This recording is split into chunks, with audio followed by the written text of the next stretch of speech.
स्वप्न साऱ्यांचे, स्वप्न घराचे पूर्ण करणार आर्श रेसिडेन्सी।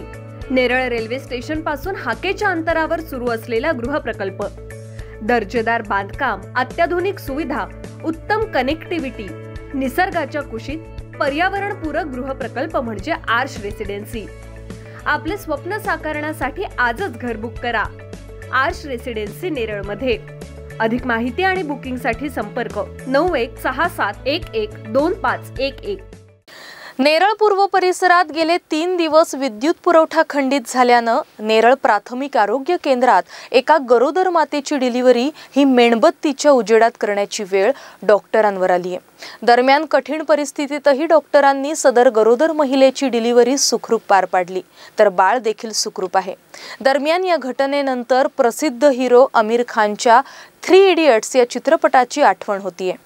कर्जत तालुक्यात मागील काही दिवसांपासून मुसळधार पाऊस सुरू आहे। तच सोसाट्याचा वारा, यामुळे विद्युत महावितरण कंपनीच्या पोलची झालेली हानी, यामुळे गावाच्या काही परिसरात विद्युत पुरवठा खंडित झालाय। नेरळ पूर्व परिसरात नेरळ प्राथमिक आरोग्य केंद्रात देखील गेले 3 दिवस लाईट नसल्यानं येथील विजेची बॅटरीचा बॅकअप देखील बंद पडलाय। लाईट अभावी येथे विद्युत उपकरणं बंद झाली आहेत। त्यातच गुरुवार दिनांक 25 जुलै रोजी नेरळ प्राथमिक आरोग्य केंद्रात 3 गरोदर महिला ऍडमिट झाल्या होत्या। एका महिलेच्या पोटात दुखत असल्यानं आणि बाळाची तारीख जवळ आल्यानं येथील उपस्थित डॉक्टरांनी प्रसूती महिलेच्या तब्येतीची काळजी घेत तिची डिलिव्हरी केली। यावेळी येथील विद्युत पुरवठा खंडित असल्यानं डॉक्टरांनी मेणबत्तीच्या उजेडाचा सहारा घेत गरोदर मातेची सुखरूप सुटका केली आहे। रुग्णालयात असणारे विद्युत उपकरणं चार्ज अभावी बंद पडल्याचं चित्र होतं।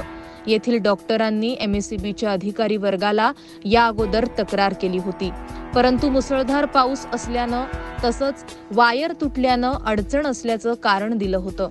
एकूणच सुरुवातीला येथील नागरिकांनी येथील कारभारावर प्रश्नचिन्ह उपस्थित केलं असलं तरी अशा कठीण परिस्थितीत नेरळ प्राथमिक आरोग्य केंद्रात लाईट अभावी डॉक्टरांनी दाखवलेली समयसूचकता आज गरोदर मातेला जीवनदान देऊन गेली आहे। त्यामुळे यावेळी प्रसिद्ध चित्रपट 3 इडियट्सची आठवण येथील नागरिकांना आली। महाराष्ट्र न्यूज 24 साठी अजय गायकवाड, नेरळ।